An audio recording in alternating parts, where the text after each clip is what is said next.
Seluruh jemaat yang dikasihi Tuhan, suatu sukacita luar biasa kita bisa beribadah memuliakan Tuhan dalam hari kebangkitan Tuhan Yesus atau Paskah. Walaupun kita terpisah ruang dan waktu, tapi tidak mengurangi hadirat Tuhan untuk hadir di tengah-tengah kita pada pagi hari ini. Kita mau bersyukur bahwa masih ada kesempatan kita untuk memuji memuliakan Tuhan. Mari kita sama-sama masuk ke dalam hadirat Tuhan. Selamat pagi Bapak. Bapak yang baik, kami bersyukur Tuhan untuk kesempatan pagi hari ini. Kami bisa hadir di rumah-Mu yang kudus Tuhan. Kami masih bisa memuji memuliakan Tuhan. Apapun keadaannya Bapak, jika kami pada pagi hari ini tidak bisa berkumpul beribadah bersama, kami hanya bisa beribadah di rumah kami masing-masing. Tapi itu tidak mengurangi hadirat-Mu Tuhan. Dan biarlah kuasa-Mu dinyatakan melalui proses seperti ini Tuhan. Biarlah iman kami semakin dipertajam, dan biarlah ketaatan kami semakin diasah dari hari ke hari Tuhan. Terima kasih Bapak, terima kasih. Kita naikkan pujian, Ku Tetap Cinta.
indah ini Bapa.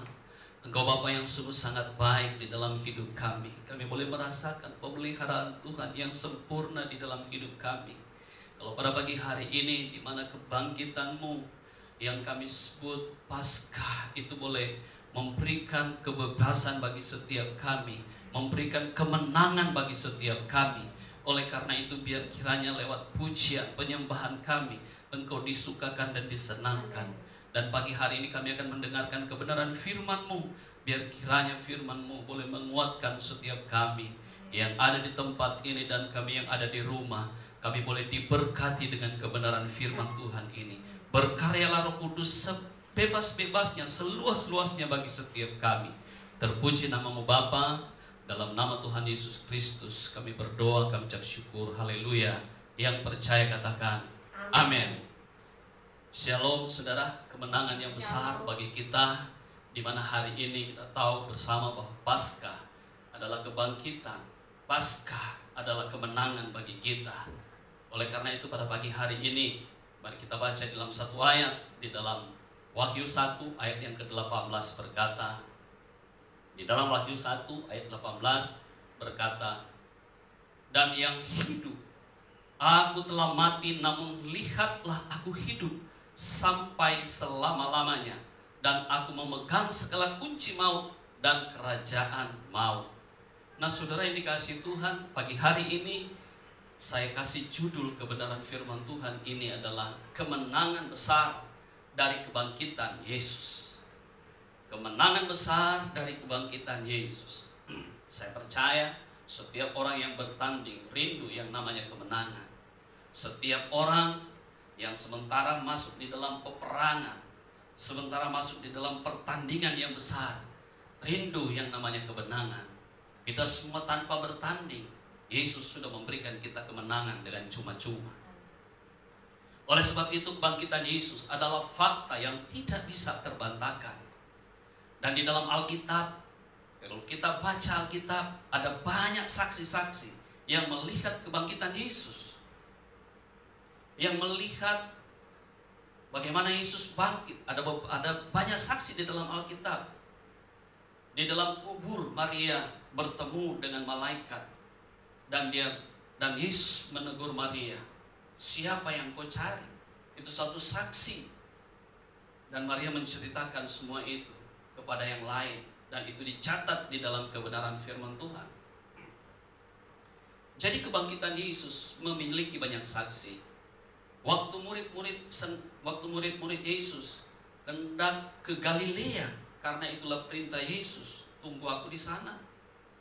Di dalam perjalanan mereka, maka serdaru-serdaru yang berjaga-jaga di kuburan itu yang menjaga Yesus, mereka berlari menemui imam-imam kepala dan memberitahukan apa yang terjadi.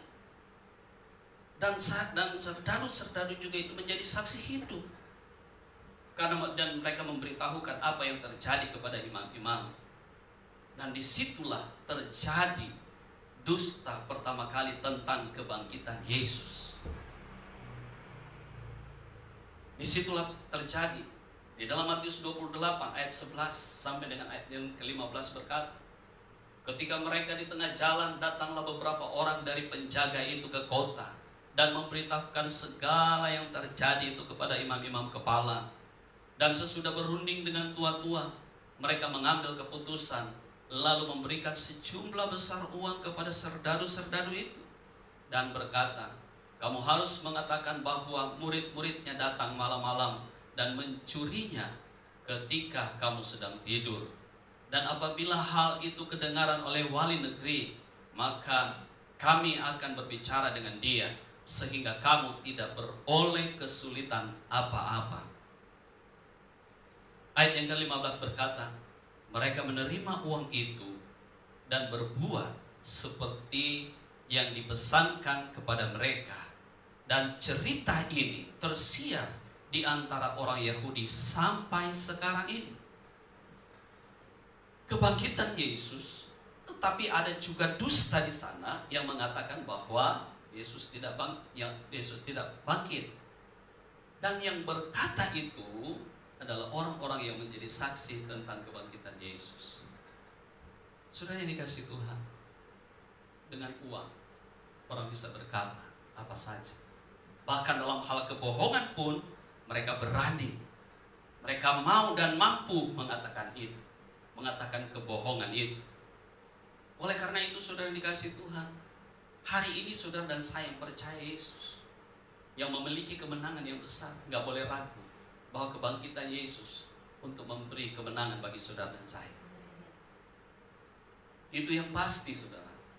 Oleh karena itu sekalipun ada yang mau memutarbalikkan fakta ini dan mengatakan bahwa Yesus tidak bangkit, alias mereka tidak percaya, ataupun mereka percaya dia bangkit tapi mereka tidak mau mengatakan itu. Bukankah kita tahu bersama iblis punya tujuan adalah untuk memutarbalikkan fakta yang tercatat di dalam firman Tuhan? Semua fakta-fakta yang baik, yang benar, yang menuliskan tentang keselamatan diputarbalikkan oleh iblis. Tetapi Alkitab menjelaskan tentang kebangkitan Yesus itu yang sudah dinubuatkan sejak di dalam perjanjian lama. Nabi-nabi kita yang terdahulu menjelaskan tentang kedatangan Yesus, menjelaskan tentang kedatangan Yesus, menjelaskan tentang kematian Yesus, menjelaskan tentang penderitaannya, saudara. Sudah dinubuatkan. Kalau sudah dinubuatkan di dalam firman Tuhan, itu pasti terjadi. Yang setuju katakan amin. Yang di rumah katakan amin. Di dalam Yesaya 53, kita lihat di sana firman Tuhan berkata, ia dihina dan dihindari orang, seorang yang penuh kesengsaraan dan yang biasa menderita kesakitan. Ia sangat dihina sehingga orang menutup mukanya terhadap dia, dan bagi kita pun dia tidak masuk hitungan. Tetapi sesungguhnya penyakit kita lah yang ditanggungnya, dan kesengsaraan kita lah yang dipikulnya. Padahal kita mengira dia kena tulah, dia dipukul, ditindas Allah.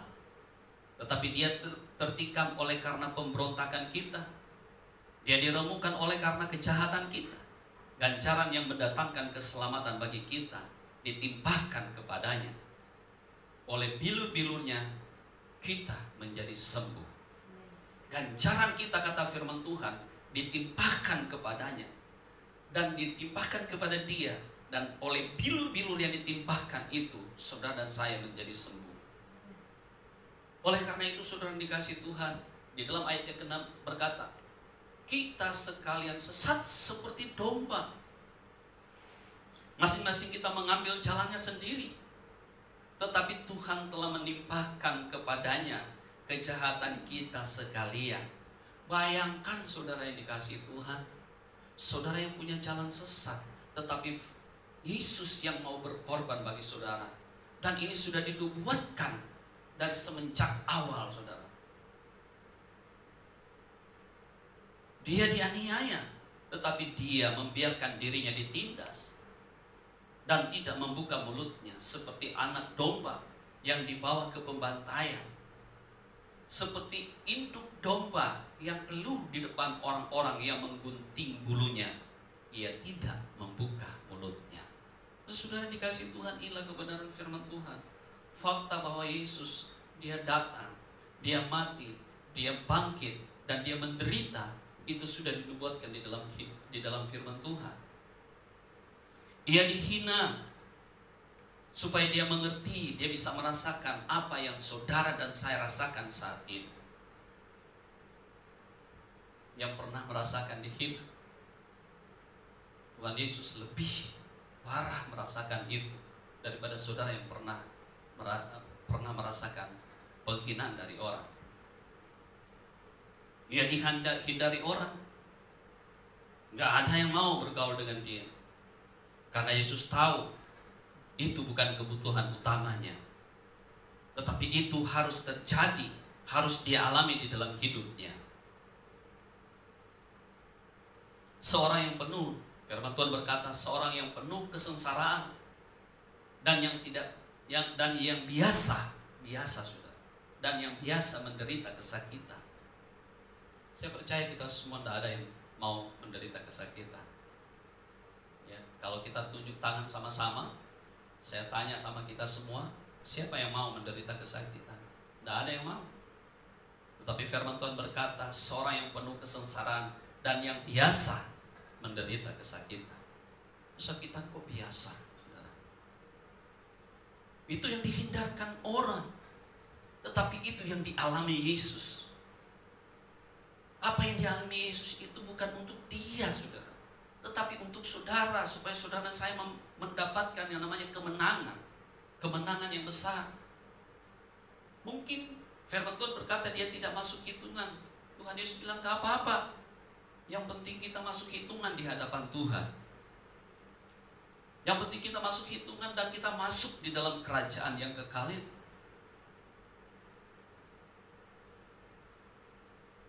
Bayangkan dia katakan, dia dianiaya tetapi dia membiarkan dirinya ditindas. Dia tidak membuka mulutnya seperti anak domba yang dibawa ke pembantaian.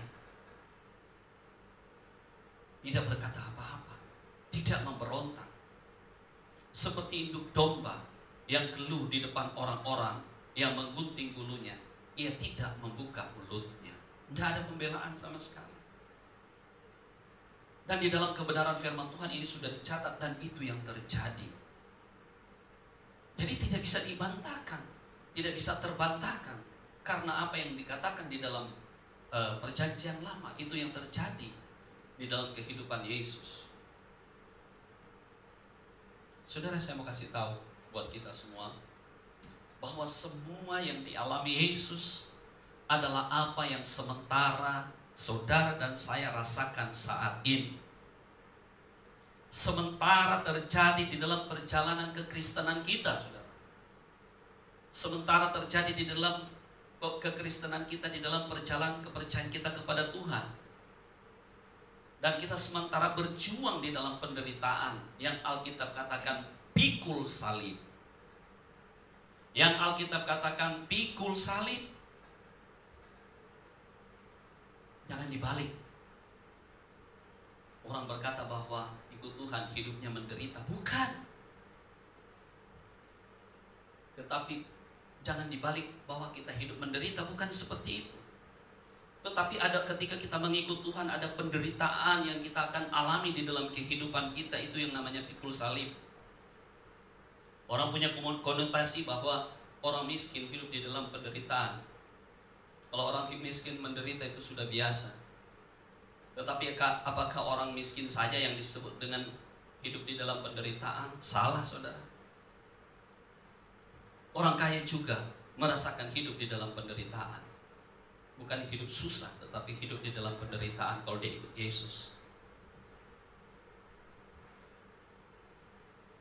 Orang Kristen orang Kristen yang orang kaya, kalau dia punya perusahaan collab, itu termasuk salah satu di dalam penderitaan. Apakah dia sanggup mengucap syukur atau dia mulai hidup bersungut-sungut? Kalau perusahaannya gulung tikar, apakah dia sanggup mengucap syukur ataukah dia hidup bersungut-sungut? Ini salah satu yang namanya penderitaan. Ini yang namanya pikul salib. Kalau perusahaannya banyak hutang, apa yang dia katakan? Di dalam perusahaan Tuhan ada doa, ada pujian, ada penyembahan, tetapi kok masih banyak hutang? Terus apa yang dia mesti katakan? Apakah dia sanggup mengucap syukur atau dia bersungut-sungut? Dan saya mau kasih tahu, yang diputusin pacar bukan hanya orang miskin. Orang kaya pun kalau diputusin pacar pasti gundah gulana, saudara. Tapi apa yang dia harus katakan? Apakah dia mengucap syukur?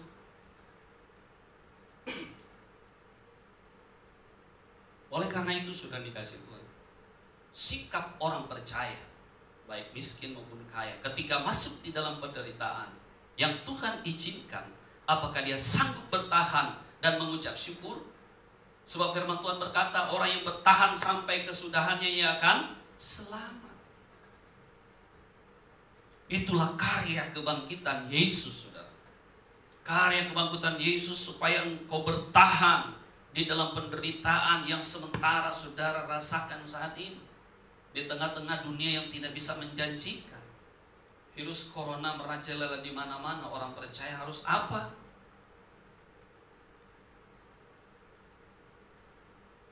Tujuan Tuhan supaya saudara dan saya mampu dan menang. Itu tujuannya. Mampu dan menang dalam hal apa? Dalam hal mengucap syukur. Ini nilai yang tertinggi bagi orang-orang yang percaya, mengucap syukur apapun yang terjadi dalam hidup kita. Sebab firman Tuhan berkata, mengucap syukurlah dalam segala hal. Sebab itulah yang dikehendaki Allah di dalam Kristus Yesus bagi kamu. Allah menghendaki itu supaya kita lakukan itu, ucapkan itu. Ucapkan di dalam nama Tuhan Yesus Kristus. Maka firman Tuhan berkata, yang dikehendaki Allah di dalam Kristus Yesus bagi kamu. Bertahan. Dunia yang seperti ini, saya ingin katakan bagi kita semua yang ada di rumah, yang ada di tempat ini, kita bertahan. Sama-sama kita tetap bertahan. Amin. Nah, sudah dikasih Tuhan, bukankah firman Tuhan berkata di dalam penderitaan seperti itu, bukankah firman Tuhan berkata penyakit kita lah yang ditanggungnya? Penyakit kita, bahwa kebangkitan Yesus adalah kemenangan buat saudara dan saya, karena semua kutuk sudah disalibkan, sudah dipakukan di kayu salib. Semua kutuk sudah dilepaskan di kayu salib, sudah dipaku di kayu salib. Nah, disitulah yang dikatakan kesengsaraan kita lah saudara dan saya yang dipikul Yesus sampai ke kayu salib itu. Tanpa sadar dan tanpa kita ketahui, tetapi yang pasti itu yang dikerjakan Yesus di kayu salib. Saudara dikasih Tuhan, ini firman Tuhan inilah yang dinubuatkan oleh nabi-nabi kita, ya, nabi-nabi kita yang dahulu menceritakan tentang Raja Damai. Siapa Raja Damai itu? Yesus Kristus, mati dan bangkit. Bahasanya sangat sederhana, mati dan bangkit. Ya, kita menyambut Yesus mati dan bangkit sangat-sangat sederhana. Tapi mari kita kaji sampai ke dalam-dalamnya. Makna yang luar biasa yang terkandung di dalam kebangkitan Kristus itu. Kemenangan dalam kubur itu bukan sesuatu yang simpel, saudara. Tidak ada orang yang bisa menang di dalam kubur. Hanya Yesus yang bisa menang di dalam kubur. Jadi ini bukan hal yang sederhana kita ucapkan, tetapi inilah hal yang luar biasa yang sesungguhnya terjadi, mujizat yang luar biasa, sehingga membuat orang-orang yang berdosa menjadi tidak berdosa. Orang-orang yang tadinya tidak merdeka menjadi orang-orang yang merdeka.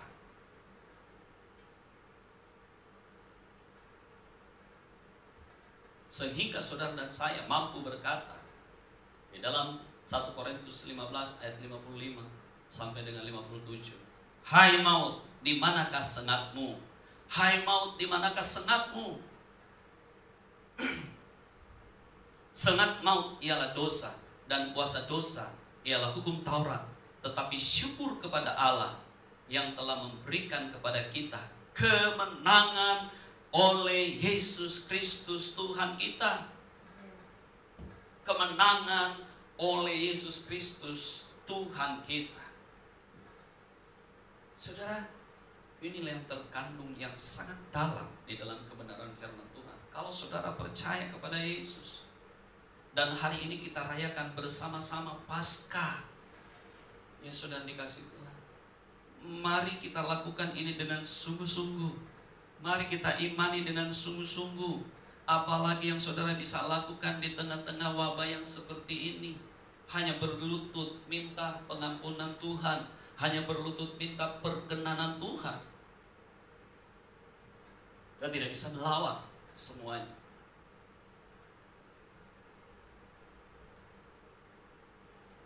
Sampai saudara bisa berkata, hai maut, di manakah kemenangan? Hai maut, di manakah sengat?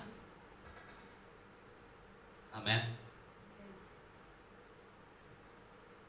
Hari ini adalah Paskah yang kita rayakan. Bukan bukan hanya di Grendeng Pulau, tetapi di seluruh dunia merayakan Paskah bersama, dan di seluruh dunia saling bergandengan tangan untuk berdoa bagi bangsa masing-masing, sehingga virus ini cepat berlalu. Biar kehendak Tuhan yang terjadi di dalam setiap kehidupan kita. Amin untuk kebenaran firman Tuhan. Tuhan Yesus memberkati kita. Sudah dikasih Tuhan, mari kita semua bangkit berdiri, baik kita yang ada di tempat ini maupun kita yang ada di rumah. Kita mau bersatu di dalam doa. Saya akan berdoa sekalian sampai doa penutup, saudara. Mari kita tundukkan kepala, kita imani bahwa kemenangan yang besar terjadi di dalam kehidupan kita oleh karena kebangkitan Yesus. Sesuai dengan firman Tuhan yang sudah kita dengar, mari kita imani itu, sehingga hidup saudara dan saya itu tidak menjadi hidup yang sia-sia. Kita satu di dalam doa. Kami bersyukur pada pada pagi hari ini Bapa, sebab kami boleh mendengarkan kebenaran firman Tuhan.